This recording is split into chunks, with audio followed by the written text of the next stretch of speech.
Bizlerden hər hansı birimiz görsək ki, bu hal bizdə baş verib, yəni biz günah edirik, təklikdə qalanda, xüsusən də, baxın bu telefonlar, xüsusən bu telefonlar, subhanallah, elə bəla olub ki, bu Allah qorusun.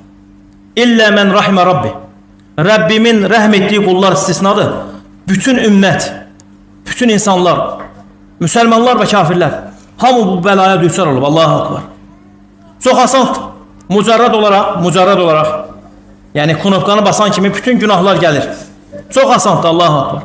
Səninlə bu knopka arasında maniçilik nədir? Sən Allahdan qorxmağın. Ələm ya'ləm bi'ənə Allaha yara. Telefonu əlinə götürəndə, o knopkanı basmaq istəyəndə, o üzr istəyirəm, naməhrəm qadınlara baxmaq istəyəndə bu ayəni xatırlat. Ələm ya'ləm bi'ənə Allaha yara. Həsən Basri rahimahullahı dağ eləyən alimlərdən idi. Dedilər ki, ey Həsən, ya Əbə Ali rahimahullah, səni bu vəziyyətə sana nə oldu, subhanallah? Nə cür oldu ki, sən bu səviyyə gəldin, çatdın? Cavabında nə deyir? Bu ayətlər deyir. Yəni, o qədər Allahla təklikdə qalanda Allahdan qorxması onu hansı səviyyələrə gətirib çatdı. Sən də subhanallah, günah etmək istədikdə xatırla bu ayətləri. Yəstəxfunə minən-nəs. İnsanlardan çəkinirlər, Allahdan çəkinmirlər. Allah subhanət hələ səni görür.